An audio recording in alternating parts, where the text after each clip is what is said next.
देख लिया ना माता रमाबाई का फोटो। अब ईमानदारी से एक बात बताओ, ये रमा की फोटो किस किस के घर में लगी है?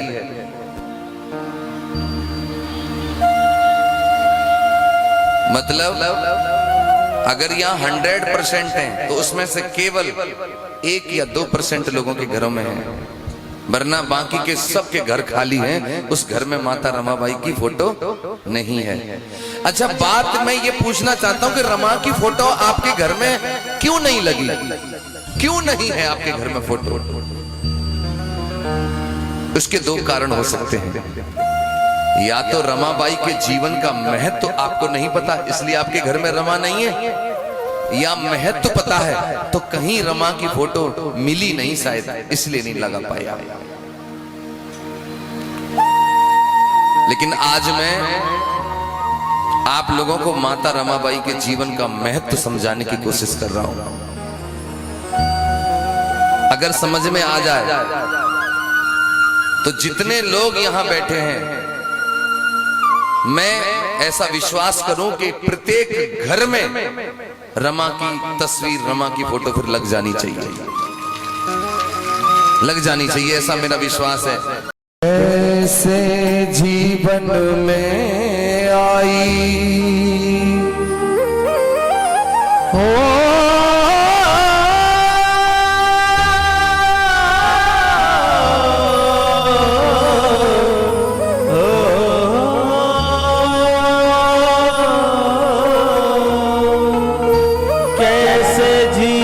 में आई ये खुशियां की सौगात,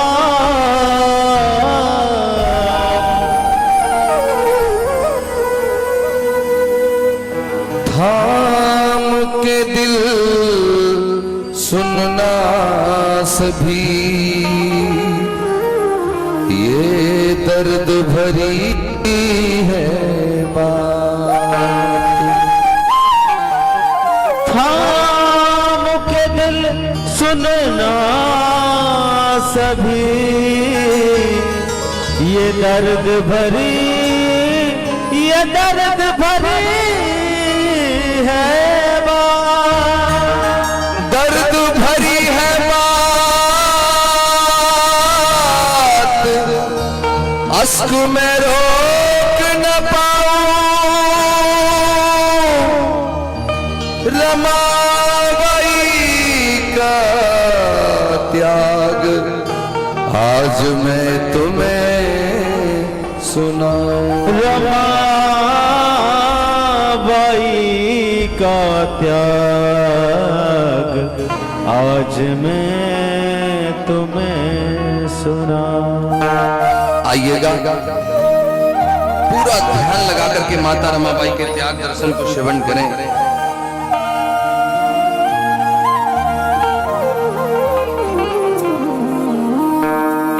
आज मिला जो सुख धन वैभव।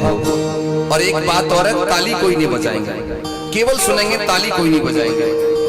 आज मिला जो सुख धन वैभव और मिला सम्मान, आज मिला जो सुख धन वैभव और मिला सम्मान।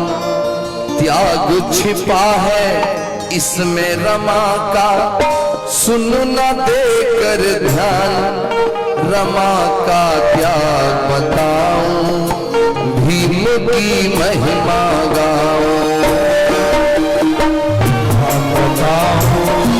भीम की महिमा रमा का त्याग बताऊं, भीम की महिमा। अरे आज मिला जो सुख धन वैभव और मिला सम्मान, त्याग छुपा है इसमें रमा का, सुन न देकर ध्यान, रमा का त्याग बताऊं, भीम की महिमा गाओ। रमा का त्याग सुनाओ, भीम की महिमा गाओ।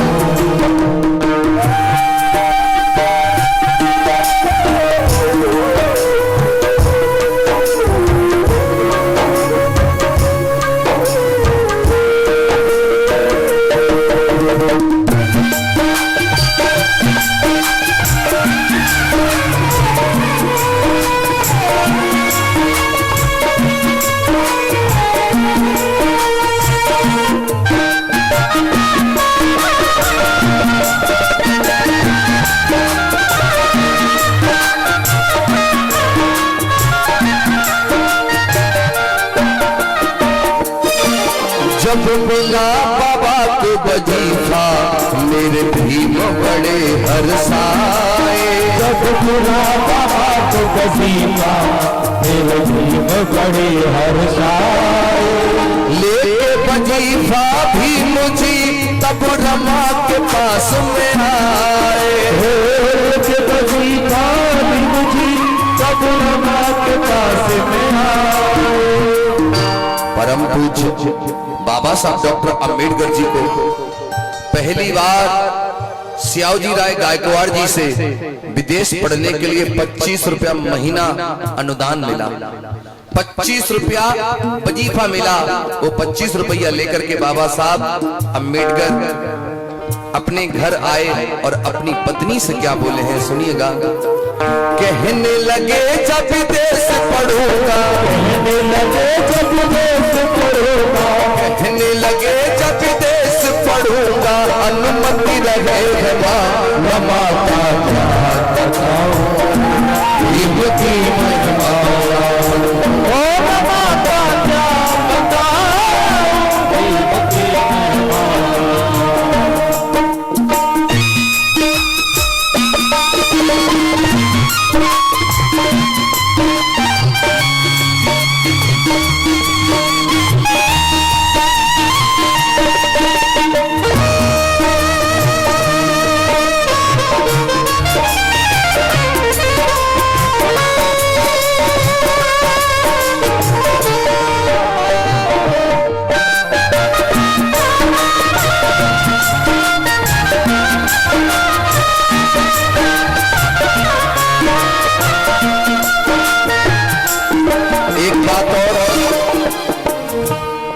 अब मेरा यदि कोई सम्मान करना चाहते हो तो बीच में कोई ना आवे। रमाबाई के त्याग के बाद आवे, उसके बीच में कोई ना आवे। दोनों हाथ जोड़ के निवेदन है मेरा, सिर्फ बैठ करके सुने। आपने सुना तो मेरा पूरा सम्मान है इसी में।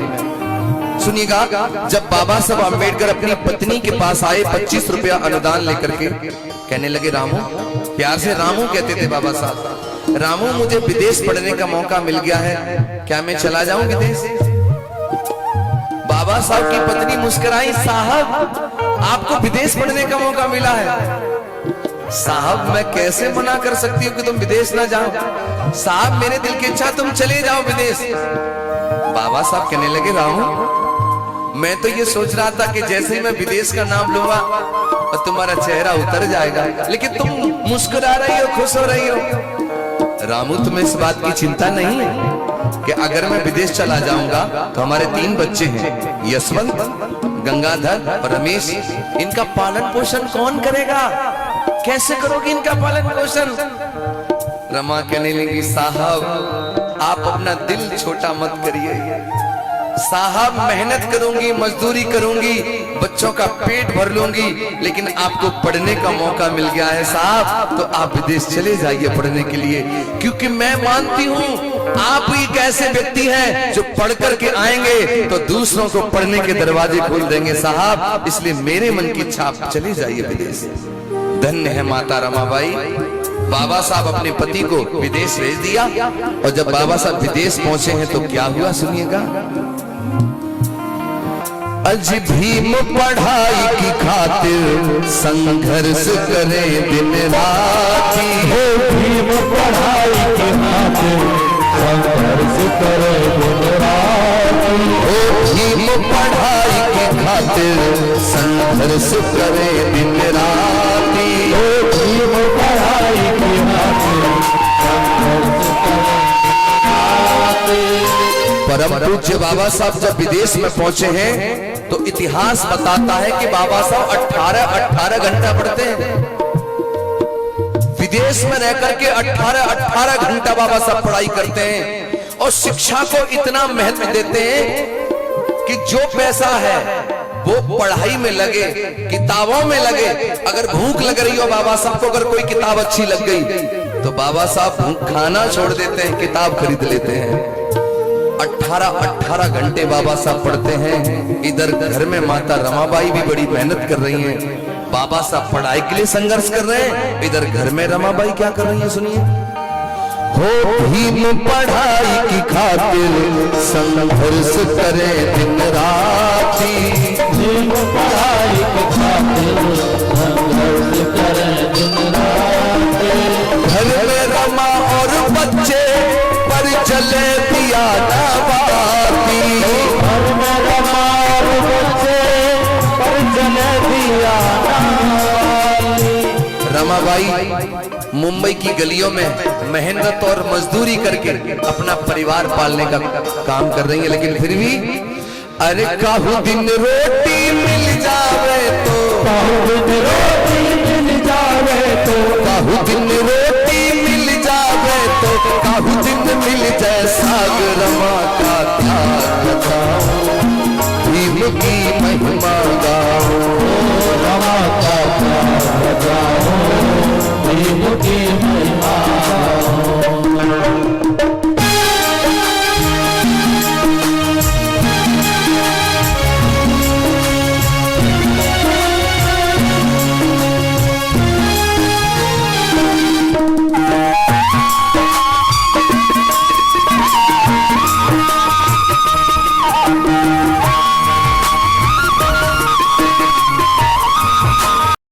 और रमेश ये बारी बारी करके बीमार पड़ गए, और इतने बीमार पड़े कि रमाबाई घर में अकेली हैं। वैद्यों के पास में अपने बच्चों को लेकर के जाती हैं, कहती हैं वैद्य जी मेरे बच्चे बहुत बीमार हैं, मेरे बच्चों का इलाज कर दो, दवा दे दो, वरना मेरे बच्चे मर जाएंगे। तो कोई कोई वैद्य जब उसको ये जाति पता लगती है तो वैद्य दवा देने से मना कर देता है। फिर रमा किसी दूसरे वैद्य के पास में जाती है, निवेदन करती है, अगर वो वैद्य राजी हो भी गया तो कहता है तेरे पास पैसे हैं? तो रमा कहती है मेरे पति परदेश गए हैं, जब वो लौट करके आएंगे तो मैं पाई पाई चुका दूंगी, अभी मेरे बच्चों को दवा दे दो, बचा लो मेरे बच्चों को। जब पैसे होते थे तो कोई वैद्य दवा नहीं देता था, और जब दवा थी तो पैसा नहीं, और पैसा है तो दवा नहीं। गर्दिश मुसीबतों के दिन में माता रमाबाई के उन दोनों बच्चों ने वारी वारी करके अपना दम तोड़ दिया। जब दो बच्चे दुनिया से चले गए बाबा साहब के, इधर आधी पढ़ाई करके डॉक्टर अंबेडकर अपने घर लौट रहे हैं, उस समय का नजारा आपकी आंखों के सामने ला रहा हूं, सुनिएगा क्या हुआ। आधी पढ़ाई पढ़ के जब भीम लौट कर आए, आधी पढ़ाई पढ़ कर जब भीम लौट कर आए। आधी पढ़ाई पढ़ के जब भीम लौट कर आए। आधी पढ़ाई पढ़ कर जब भीम लौट कर आए। जैसे ही बाबा साहब अंबेडकर आधी पढ़ाई करके अपने घर लौट रहे हैं तो मन में इतने खुश हैं कि आज बहुत दिन हो गए मैंने अपने बच्चे नहीं देखे, आज मैं घर जा रहा हूं तो मेरे बच्चे मुझे देखेंगे, मेरे गले लग जाएंगे। ऐसा बाबा साहब सोच रहे हैं। और हुआ क्या, जैसे ही बाबा साहब अपने घर आए, लेकिन घर आते उनके बच्चे उनके गले नहीं लगे। तो बाबा साहब अपनी पत्नी को पूछ रहे हैं रामू बच्चे कहाँ हैं?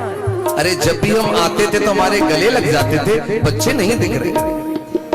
आप यहाँ जितने भी लोग सुन रहे हैं इस बात को समझना कि बाप कहीं से भी हारा थका आए और औलाद अगर घर आके गले लग जाए तो बाप की सारी थकान दूर हो जाती है। लेकिन जब बाबा साहब के बच्चे गले नहीं लगे तो बाबा साहब का पूछना लाजमी था कि रमा बच्चे कहाँ हैं।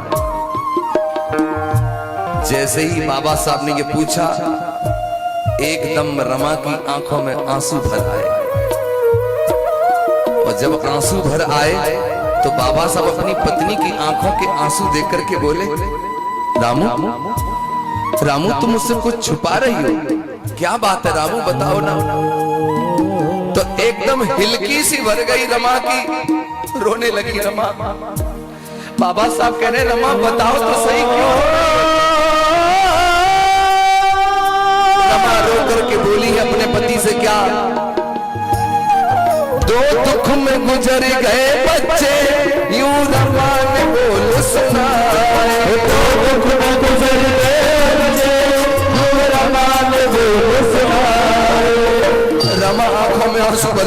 बोली साहब 2 बच्चे बारी बारी करके बीमार पड़े, मैंने आपकी अनुपस्थिति में मैंने उन्हें बचाने की बहुत कोशिश की साहब, लेकिन मैं आपके 2 बच्चों को बचा नहीं पाई।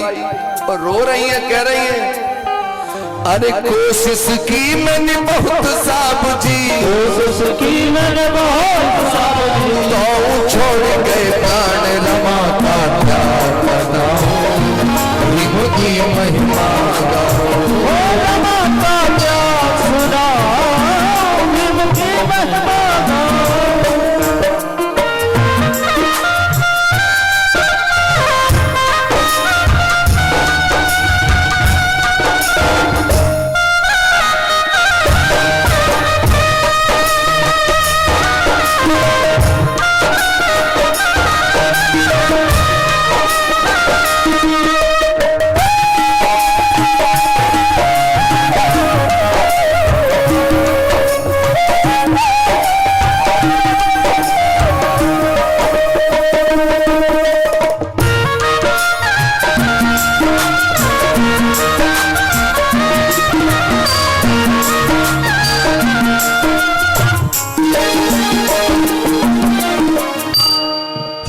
जितने भी लोग मुझे श्रवण कर रहे हैं, मैं पूछना चाहता हूं ऐसा कौन बाप होगा अरे जिसकी औलाद दुनिया छोड़ के चली जाए और उस बाप को दुख ना हो।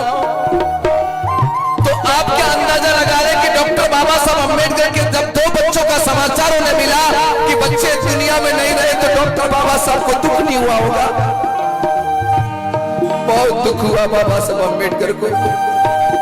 और बाबा साहब को देख करके समाज के लोग होते हैं कुछ लोग जो ऐसा बोलते हैं, अरे डॉक्टर बाबा साहब अम्बेडकर को तो वजीफा मिला है, वो तो उसकी वजह से पढ़ करके आए हैं। लेकिन ये बाबा साहब जब भी अकेले में होते थे,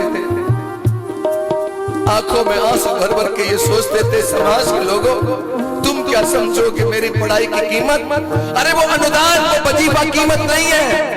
अगर मैं काश घर पे होता तो अपने बच्चों को बचा पाता। इस पढ़ाई की वजह से मेरे 2 बच्चे बलिदान हो गए, यही कीमत है मेरी पढ़ाई की।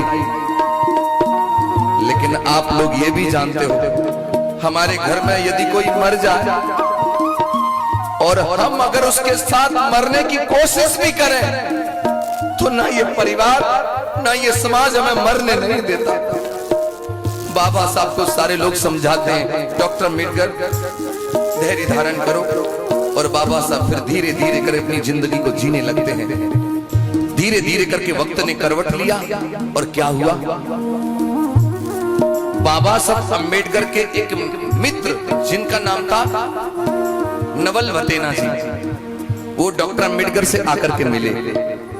बातचीत करते करते दोनों में बात हुई तो नवल भटेना जी बोले, अम्बेडकर तुम्हारी आधी पढ़ाई हो गई है और आधी अभी बाकी है, तो तुम अधूरी पढ़ाई को पूरा करने के लिए विदेश क्यों नहीं चले जाते? उस समय बाबा साहब ने कहा, मेरे पास पैसा नहीं है विदेश पढ़ने के लिए, मैं कैसे जाऊं विदेश पढ़ने? तब उस जमाने में नवल भटेना जी ने 5,000 रुपया बाबा साहब को मदद के रूप में दिया, और वो 5,000 रुपए लेकर के बाबा साहब अपनी पत्नी से कहकर के कि मैं अधूरी पढ़ाई को पूरा करने जा रहा हूं रमा, अपना ध्यान रखना। तो उनकी पत्नी ने खुशी खुशी अपने पति को पढ़ाई पूरी करने के लिए भेजा है। और जब बाबा साहब विदेश गए, उसके कुछ समय बाद क्या घटना घटी सुनो। जाने के बाद बाबा घर बेटी का जन्म हुआ है, जाने के बाद बाबा घर बेटी का जन्म हुआ है, जाने के बाद बाबा घर बेटी का जन्म हुआ है, जाने के बाद बाबा घर बेटी का जन्म हुआ है। बाबा को मिली सूचना, भीम जी को मिली सूचना, तब हिंदू नाम रखा है, भीम जी को मिली सूचना, तब हिंदू नाम रखा है। परम पूज्य बाबा साहब डॉक्टर अम्बेडकर जी के जाने के बाद जब बाबा साहब को पता लगा कि उनकी घर में रमा की कोख से एक बेटी जन्मी है। उनके घर में रमा की कोख से एक बेटी जन्मी है और पत्र के द्वारा बाबा साहब को यह सूचना दी गई। बड़े खुश हुए बाबा साहब, घर में बेटी आई है। और पता है उस बेटी का नाम क्या रखा बाबा साहब ने? इंदु। इंदु नाम रखा बाबा साहब ने अपनी बेटी का। और बाबा साहब की बेटी घर के आंगन में खेलती कूदती बड़ी हो रही है और रमा मेहनत मजदूरी करके परिवार चला रही है। कैसे? मेहनत करके करे गुजारा, मेहनत करके करे गुजारा, मेहनत करके करे गुजारा। रमा है बड़ी महान, रमा का त्याग बताओ, हिम की महिमा गाओ। रमा का त्याग बताओ, हिम की महिमा गाओ।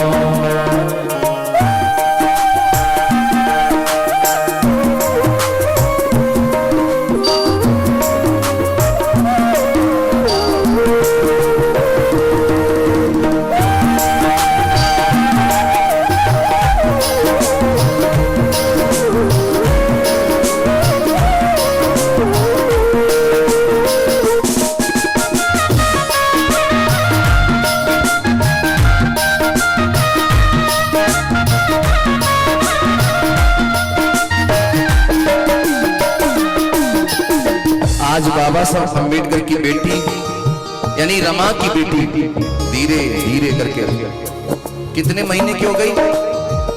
साल भर की। जब साल भर की हो गई है बेटी रमाबाई तो अपनी बेटी को देख देख करके बड़ा खुश होती है। लेकिन रमा का त्याग सुनने वाले प्रेमियों, जिनके घरों में छोटे छोटे बच्चे हैं, वो लोग जानते हैं कि ये छोटे बच्चे कब बीमार पड़ जाएं, इनका कोई पता नहीं रहता। इनकी तबीयत कब खराब हो जाए कोई पता नहीं रहता। और वही हुआ, रमाबाई की लाडली बेटी इंदु, उसकी तबीयत भी खराब होती है, बीमार पड़ जाती है।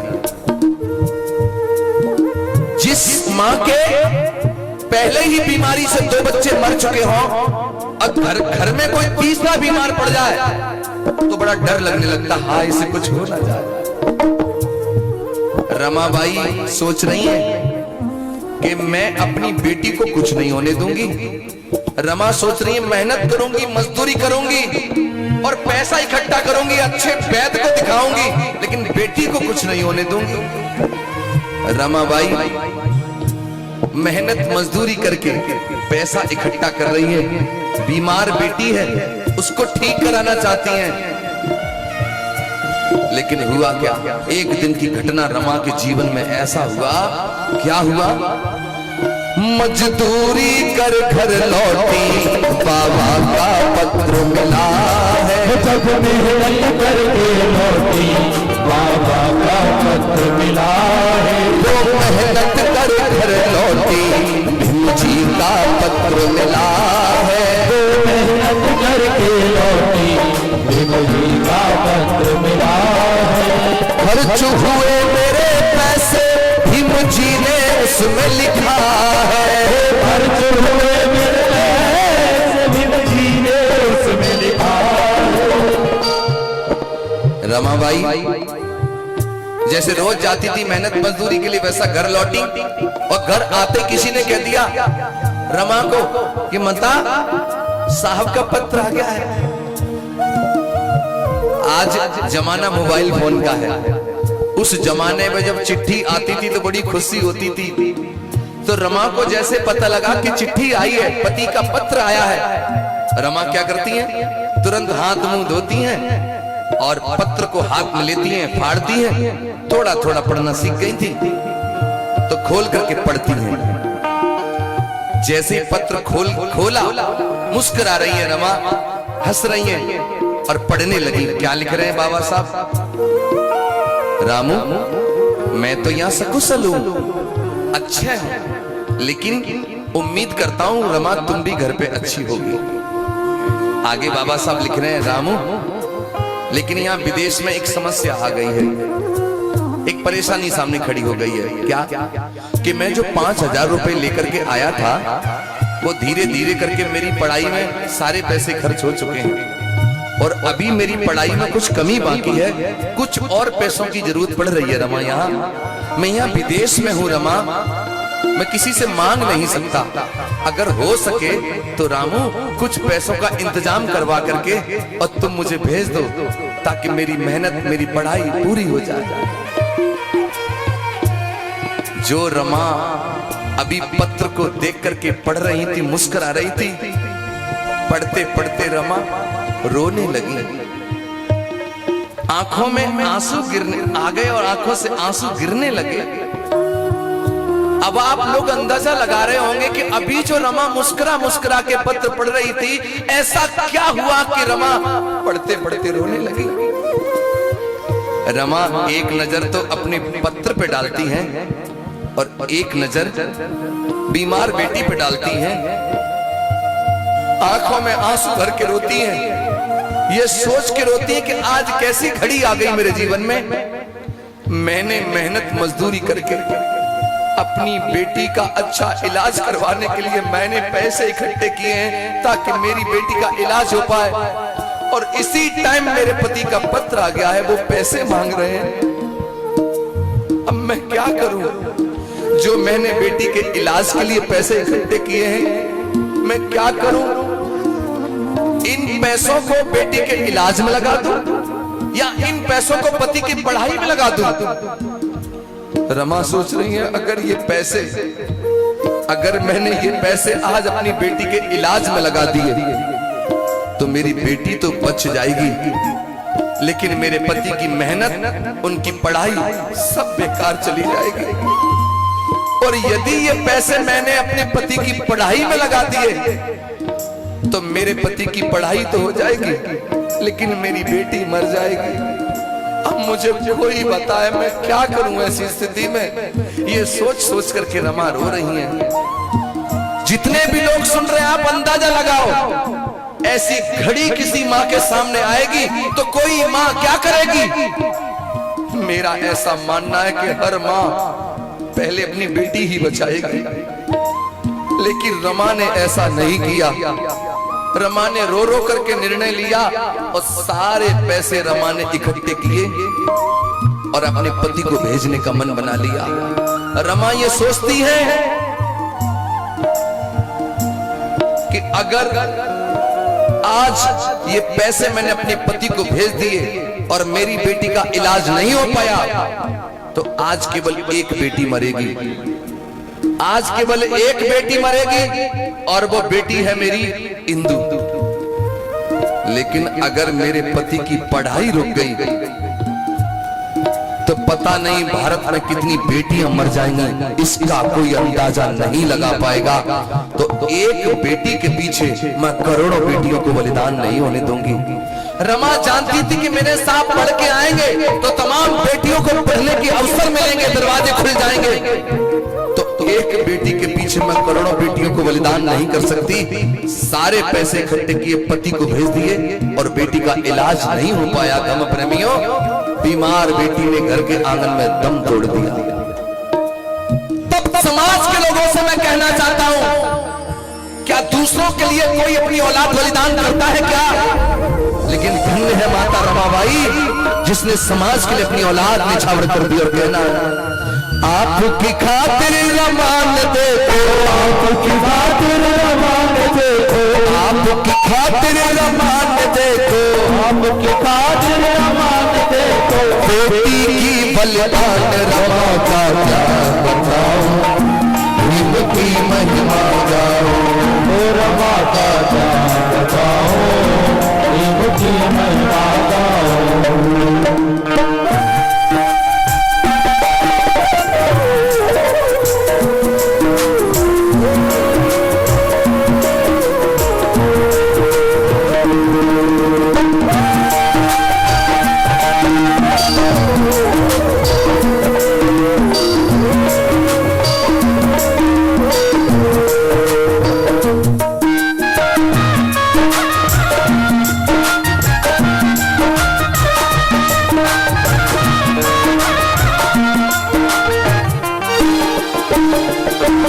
जब भीम लौट कर आए तो बेटी नहीं मिली थी। जब भीम लौट कर आए तो बेटी नहीं मिली थी। बाबा साहब लौट कर आए तो बेटी नहीं मिली थी। जब भीम लौट कर आए तो बेटी नहीं मिली थी। नौकरी का मिला संदेशा ये सोच के रमा हंसी थी। नौकरी का मिला संदेशा ये सोच के रमा हंसी थी। जब परम पूज्य बाबा साहब अम्बेडकर पढ़ाई करके घर लौटे तो घर आते ही पता लगा कि बेटी दुनिया में नहीं रही। बाबा साहब को बहुत कष्ट हुआ, लेकिन आते ही बाबा साहब अम्बेडकर को नौकरी मिल गई। नौकरी तो रमाबाई ये सोच रही है कि मेरे पति पढ़ करके आए हैं तो नौकरी करेंगे, अच्छी साड़ी मिलेगी पहनने को, अच्छा भोजन मिलेगा खाने को, मैं अपने 3 बच्चों का दुख भूल जाऊंगी और फिर से अपनी जिंदगी को मैं अच्छे से जीऊंगी। तो बड़ौदा नरेश के साथ जो उनका पैक्ट हुआ था उसके अनुसार डॉक्टर अंबेडकर को गुजरात के बड़ोदरा में नौकरी करने का मौका मिला। गुजरात के बड़ोदरा में। और जब बाबा साहब अंबेडकर नौकरी करने के लिए बड़ोदरा गए, अब बाबा साहब विचार कर रहे हैं मैं रुकूंगा कहां, तो किराए का कमरा तलाश रहे हैं। बाबा साहब अंबेडकर जिसका भी दरवाजा खटखटाते हैं कमरा तो मिलता है, लेकिन जैसे ही सामने वाले ने जाति पूछी और जाति पता लगी तुरंत दरवाजा बंद। कोई कमरा नहीं दे रहा बाबा साहब को जाति के कारण। मैं आप लोगों को बताऊं, बाबा साहब के गुरु थे कैलुस्कर जी। उनसे बाबा साहब ने जब बात की तो कैलुस्कर जी ने अपने किसी रिश्तेदार ब्राह्मण को ये कह दिया कि डॉक्टर अंबेडकर नौकरी के लिए आ रहे हैं, उनको कहीं कमरा नहीं मिल रहा, तो तुम एक काम करो अपने घर में कमरा दे दो। तो वो राजी हो गया और बाबा साहब को कैलुस्कर जी ने कह दिया चले जाओ। सारा सामान बाबा साहब लाद करके और रेलवे स्टेशन पर उतर गए। अब बाबा साहब इंतजार कर रहे हैं कि वो व्यक्ति आ रहा होगा, लेकिन उस व्यक्ति ने ये बात जैसे अपने घर में अपनी पत्नी को बताई तो उसकी पत्नी ने 2 टूक मना कर दिया कि इस घर में आ न जाए, न वो भी न रहेगा तुम भी न रहोगे। वो बेचारा व्यक्ति दौड़ा दौड़ा स्टेशन आया और बाबा साहब से आकर बोला मेरे घर कोई जगह नहीं आपके रहने के लिए। मैं आपको बता रहा हूं जब पढ़ेंगे ना तो बाबा साहब डॉक्टर अंबेडकर वहां इतने दुखी हुए हैं, सारा सामान बाबा साहब का स्टेशन पे पड़ा है। डॉक्टर अंबेडकर उम्मीद लगा करके आए कि इस बार तो मुझे कमरा मिल जाएगा, लेकिन नहीं मिला जाति के कारण।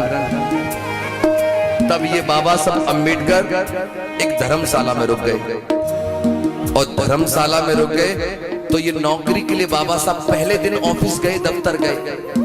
विरोधियों को पता लगा कि डॉक्टर अंबेडकर महार कोई आ रहा है। जैसे चटाई बिछी है ना, ऑफिस में जो चटाई बिछी थी वो घर ही करवा दी गई। बाबा साहब का कुर्सी मेज कोने में पटक दिया। डॉक्टर अंबेडकर आए तो कुर्सी में चपरासी को लगानी चाहिए थी, वो खुद लगा रहे हैं, खुद साफ कर रहे हैं, फिर बैठे हैं। एक चपरासी आया फाइल लेकर के सिग्नेचर करवाने के लिए, कमरे में नहीं घुसा, जाति के कारण फाइल फेंक करके देता है। बाबा साहब अंबेडकर ने फाइल को पढ़ा, सिग्नेचर किया, फाइल को फेंक दिया, वो बाहर से उठा लेता है। पूरे दिन बाबा साहब बैठे रहे, चपरासी पानी तक की पूछने नहीं आया।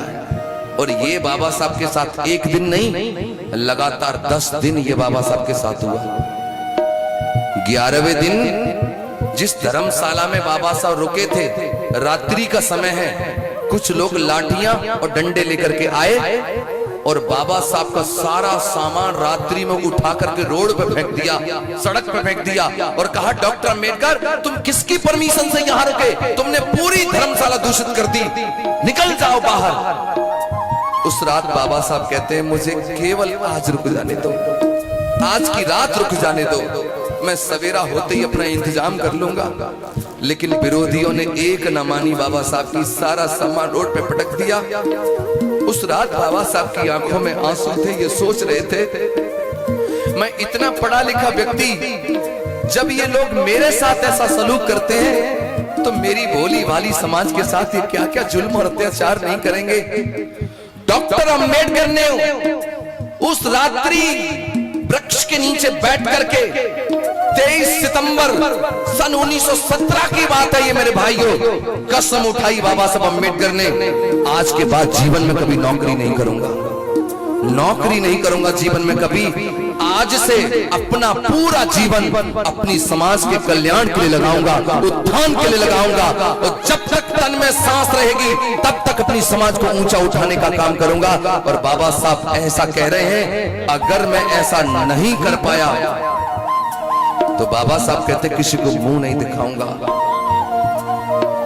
मेरा ये जो मैं आपको बता रहा हूं कि कहीं कहीं तो जिक्र ऐसा भी मिलता है कि डॉक्टर अंबेडकर ने ऐसा भी बोला कि खुद को सुसाइड कर लूंगा, लेकिन सुसाइड करने का मतलब ये नहीं था।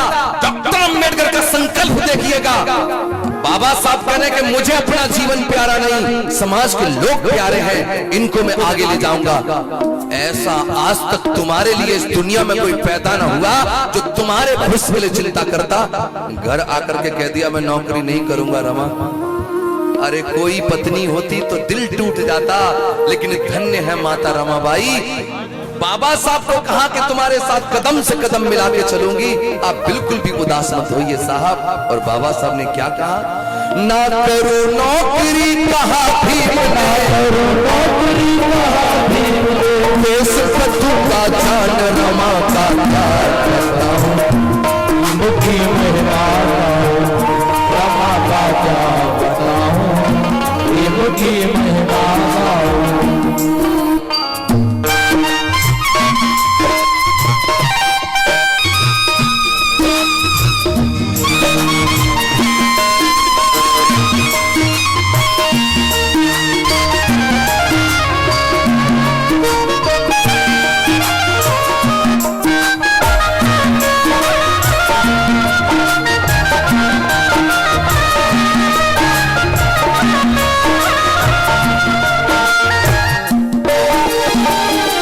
जब परम पूज्य बाबा साहब ने नौकरी को ठुकरा दिया,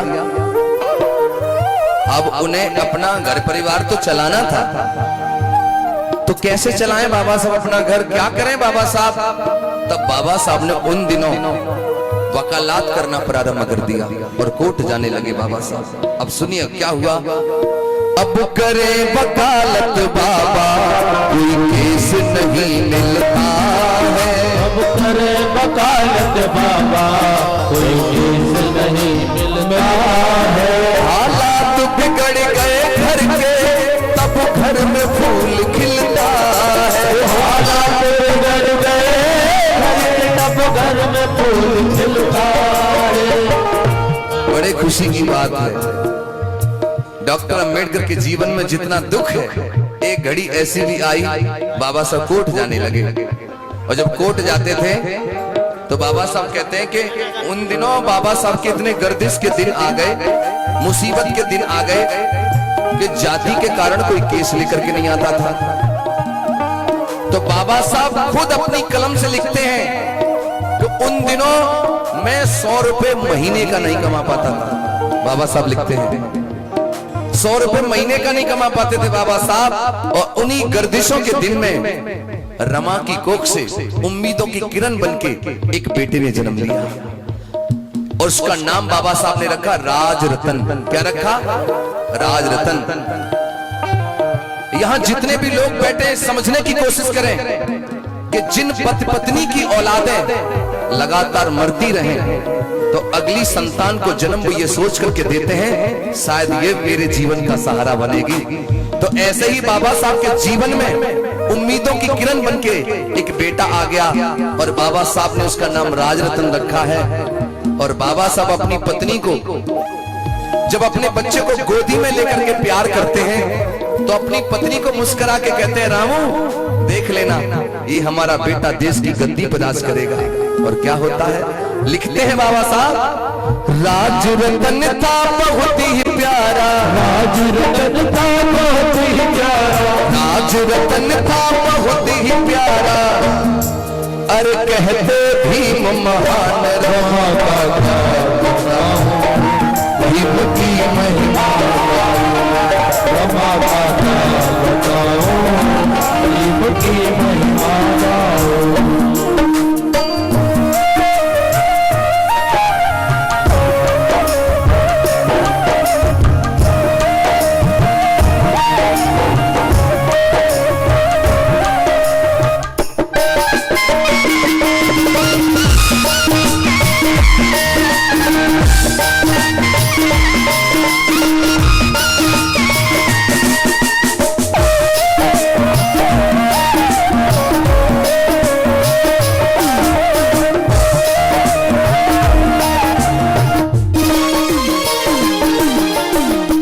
माताओं बहनों, हुआ क्या, बाबा साहब अंबेडकर के घर में जो बेटा आया है, जिसका नाम बाबा साहब ने राजरतन रखा, इतना प्यार करते हैं बाबा साहब अपने बच्चे को, लेकिन कोर्ट जाते हैं, इधर धीरे धीरे करके वो बच्चा, इधर धीरे धीरे करके वो बच्चा 10 महीने का हो गया। और जब 10 महीने का वो बालक हो गया है, इतना प्यारा बालक है, और एक दिन की घटना, जितने भी लोग यहाँ बैठे हैं दिल थाम करके सुनना, ये बाबा साहब के जीवन की वो घटना है। हुआ क्या है, एक दिन की दुखद कहानी, एक कोर्ट में व्यक्ति आया, एक दिन की दुखद कहानी, एक कोर्ट में व्यक्ति आया, राज रतन दम तोड़े ये आकर उसने बताया, राज रतन दम तोड़े आकर उसने बताया। बाबा साहब तो अच्छे भले कोर्ट में बैठे थे, उन्हें तो पता भी नहीं था, लेकिन अचानक एक व्यक्ति दौड़ा दौड़ा दौड़ा दौड़ा बाबा साहब के पास आया, कहने लगा, बाबा साहब बाबा साहब बाबा साहब, घर चलो, पता नहीं तुम्हारे बेटे राय रतन को अचानक क्या हो गया है, माता रमाबाई रो रही है, बच्चे को कुछ भी हो सकता है, साहब चलो ना। और हुआ क्या, सुन कर के संवाद भीमो तब मन में एकदम घबराए, ओ सुन करके संवाद भीम तब मन में एक दिन घबराए, तत्काल उठे बाबा साहब, दौड़े दौड़े घर आए, घर आए। बाबा साहब जैसे ही ये सुना कि बेटा अचानक बीमार पड़ा है, तो डॉक्टर अम्बेडकर एकदम दौड़े दौड़े घर आए, अपनी फाइलों को पटक दिया। बाबा साहब घर आकर के रामू से बोले, क्या हो गया रामू? रमा रो रही थी। बाबा साहब अम्बेडकर की गोदी में जाकर के बच्चा दे दिया, कहने लगी, साहब देखिए ना बच्चे को क्या हो गया है, अभी थोड़ी देर पहले ये बिल्कुल ठीक था, पता नहीं अचानक क्या हुआ। बाबा साहब ने जैसे अपना बेटा गोदी में लिया, तड़प रहा है बच्चा, और बाबा साहब ने सीने लगाया। उस घड़ी ऐसा लग रहा था मानो वो बेटा बाबा साहब का इंतजार कर रहा है। और जैसे ही बाबा साहब ने गोदी में लिया, एकदम उस बच्चे ने बाबा साहब की गोदी में दम तोड़ दिया। और जैसे ही गोदी में दम तोड़ा, बच्चे की सांसें रुकी, एकदम चीख करके माता रमाबाई रोने लगी।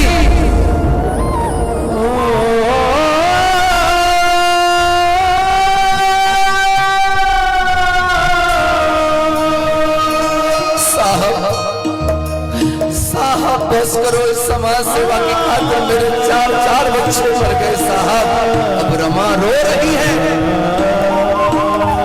बिन बेटा मैं कैसे जी पाऊं, साहब कितना मुझे तुम बता दो।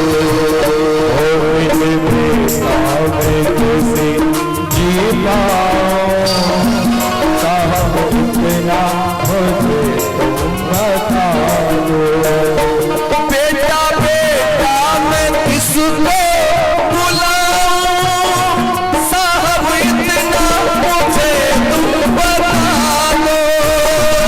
बेटा बेटा मैं किसको बुलाऊं साहब इतना मुझे तुम बता दो। आज बिलख बिलख करके रो रही कह रही है साहब मेरी आंखों के सामने मेरे 4 संतानें गुजर गई साहब मैं क्या करूं। अरे जिसने औलाद खोई है वो समझ सकता है कि औलाद के खोने का गम क्या होता है। लेकिन धन्य है बाबा साहब फिर भी अपनी पत्नी को समझा ही रहे कि रमा चुप हो जाओ। रमा तुम्हारे तो भी 4 ही बच्चे मरे हैं, लेकिन मैं समाज के तमाम बच्चों को जब मरते देखता हूं तो मैं तो रो भी नहीं पाता। तब रमा रो रो करके कहती है साहब आप मुझसे कहते थे कि हमारा बेटा राज रतन देश की गद्दी पर राज करेगा। मैं पूछना चाहती हूँ साहब करा दोगे राज मेरे बच्चे को देश की गद्दी पर। बाबा साहब की आंखों में आंसू आ गए। बाबा साहब रोने लगे कहने लगे रमा चुप हो जाओ, रमा चुप हो जाओ। रमा मैं जानता हूं बेटा हमारा मर चुका है और ये मरा हुआ बेटा देश की गद्दी पर राज नहीं कर सकता। रमा आज मैं तुम्हारे आंसुओं की सौगंध खा करके वचन लेता हूं। बेटे की लाश को साक्षी मान करके आज मैं कसम उठाता हूं रमा मैं देश के अंदर ऐसा काम करके जाऊंगा। अरे जब भी किसी रमा की कोख से कोई बेटी इंदु पैदा होगी या कोई बेटा राजरतन पैदा होगा, रमा तुम देखना वो देश की गद्दी पर राज करेगा, देश की गद्दी पर राज करेगा। रमा देखना वो देश की गद्दी तक जाएगा। आज रोए रमा बेचारी कहीं मुझको दुख मिला है। आज रोए रमा बेचारी कहीं मुझको दुख मिला है। मेरे 4 बिछुड़ गए बच्चे ना मुझको सुख मिला है। मेरे 4 बिछुड़ गए बच्चे ना मुझको सुख मिला है। कहे भी मुझे चुप हो जाओ, कहे भी मुझे चुप हो जाओ। उखड़ा लिया जान रमा का क्या बताऊं, इनकी महिमा गाऊं। इनकी महिमा गाओ।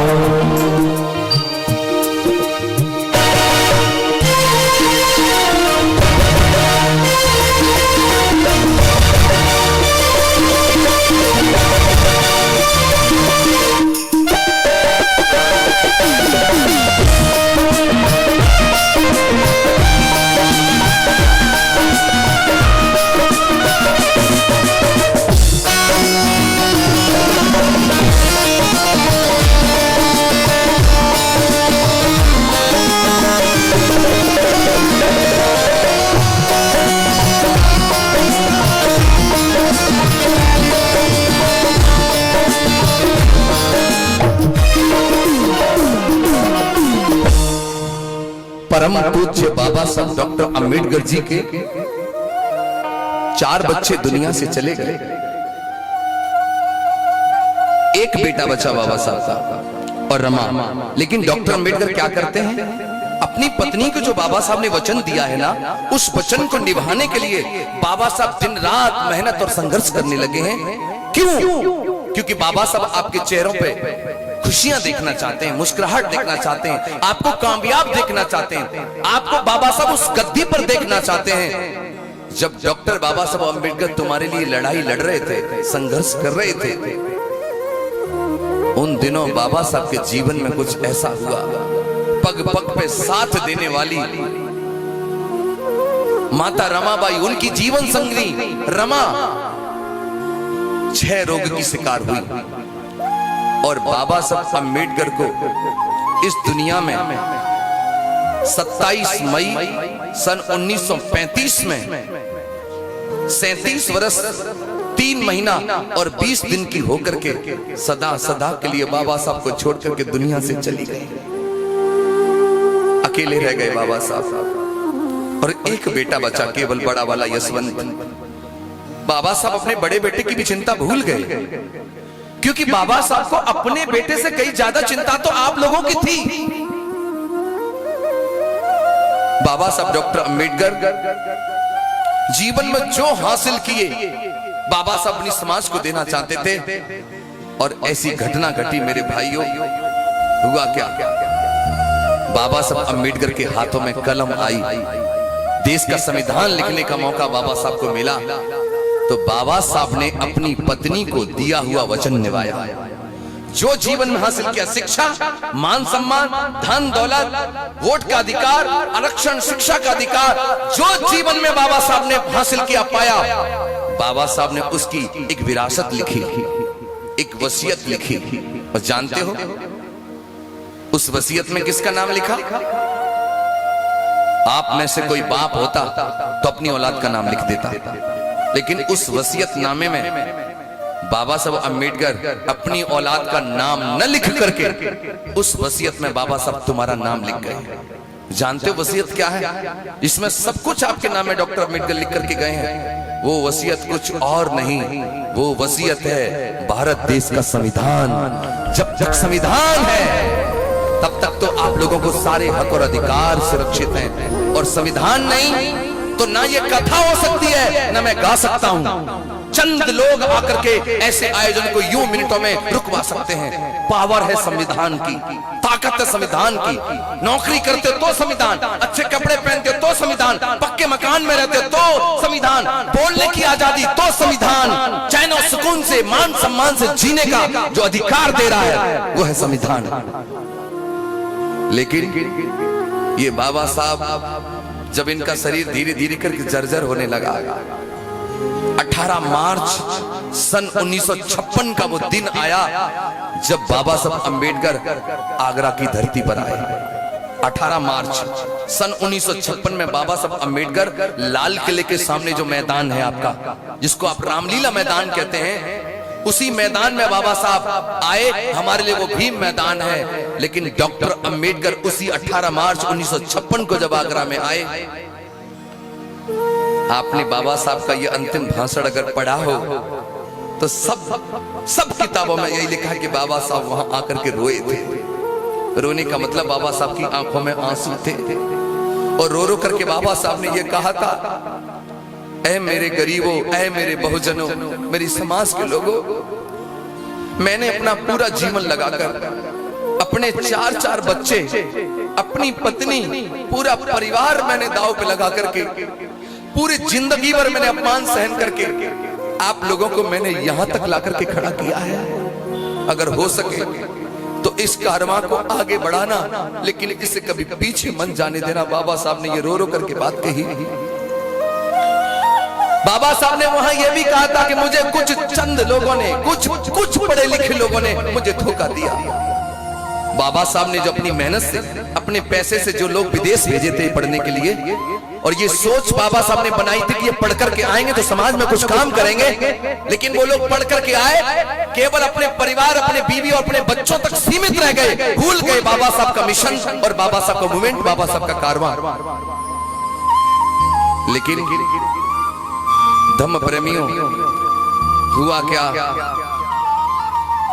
मार्च के बाद जैसे ही अप्रैल, मई, जून, जुलाई, अगस्त, सितंबर, अक्टूबर, नवंबर गुजरा, और जैसे ही दिसंबर लगा, और दिसंबर में धीरे धीरे करके जैसे ही वो 6 तारीख आई दिसंबर की, धम्म प्रेमियों, 6 दिसंबर की रात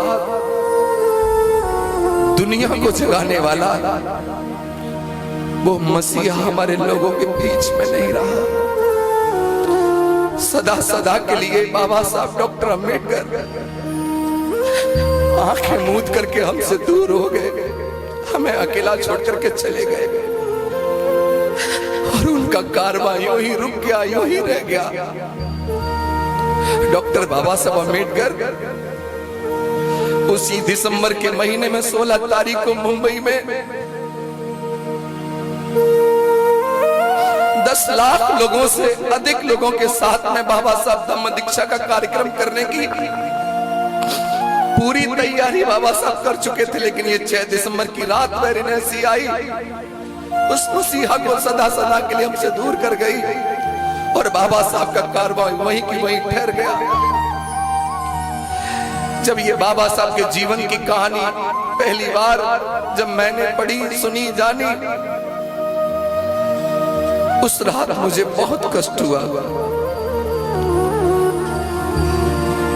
मैं सोच लगा मैं क्या करूं ऐसा जो कम से कम मेरे मसीहा के आंसू पोंछ जाए। मेरे पास और कोई चारा नहीं था, मैं गीत गाना जानता था। मैंने अपने जीवन में संकल्प लिया, कसम उठाई कि आज के बाद मैं अपना पूरा जीवन परम पूज्य बाबा साहब डॉक्टर अंबेडकर के मिशन के लिए लगाऊंगा, उनके कारवां को आगे बढ़ाने के लिए लगाऊंगा। और ऐसा करते समय अगर मेरी जान भी जाएगी तो ये जान भी बाबा साहब के नाम पर हंस करके बलिदान करूंगा मैं। ये मैंने संकल्प लिया। और मैं आप लोगों को बता दूं, यहाँ जितने लोग बैठे हैं, मैं सूरज राही केवल अगर गाता हूं, मैं गीत लिखता हूं तो अपने महापुरुषों के लिए गाता हूं। और जब तक जिंदा रहूंगा, अगर मेरी जुबान से गीत गाए भी जाएंगे तो अपने महापुरुषों के लिए गाए जाएंगे। मैं कोई गीत भजन रसिया लंगुरिया गाने वाला नहीं हूं, मैं सच्चा मिशनरी हूं भाइयों। मैं प्रोफेशनल कोई सिंगर नहीं, मैं प्रोफेशनल कोई कथावाचक नहीं। और एक बात मैं आप लोगों को बता दूं, यहाँ आने का, यहाँ की साजो सज्जा को देख करके आप लोग सोच रहे होंगे कि सूरज राही ने तो बहुत मोटा रकम लिया होगा।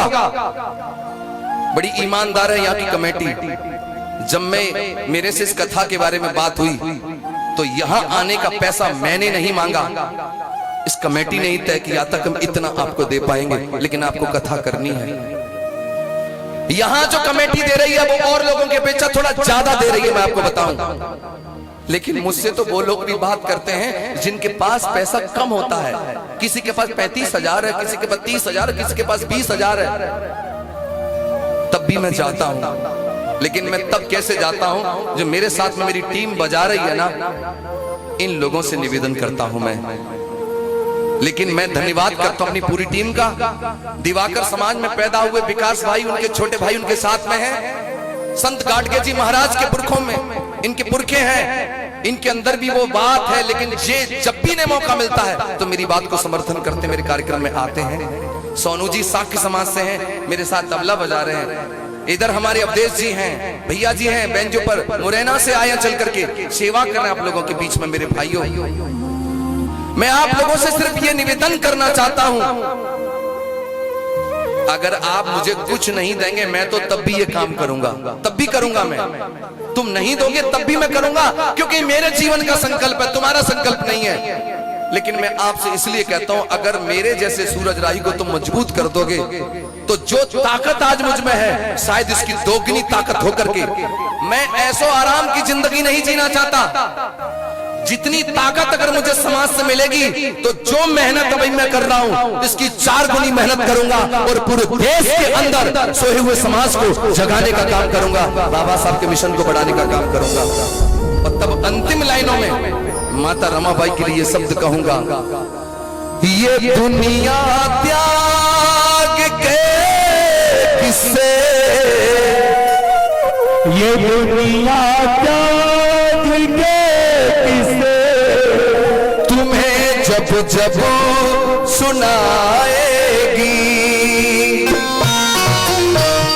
रमा की बड़ी याद आएगी, रमा की बड़ी याद आएगी।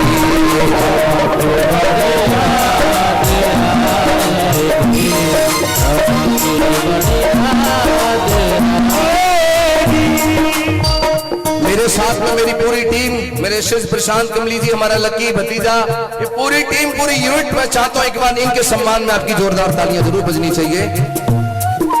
और अंतिम लाइन कह रहा हूं माता रमाबाई के लिए, कर रमा त्याग ना करती मेरे भीम नहीं पढ़ पाते, रमा त्याग ना करती मेरे भीम नहीं पढ़ पाते, भीम राम भारत का ना संविधान लिख पाते, भीम राम भारत का ना संविधान लिख पाते, संविधान लिख कर बाबा ने, संविधान लिख कर बाबा ने, संविधान लिख कर बाबा ने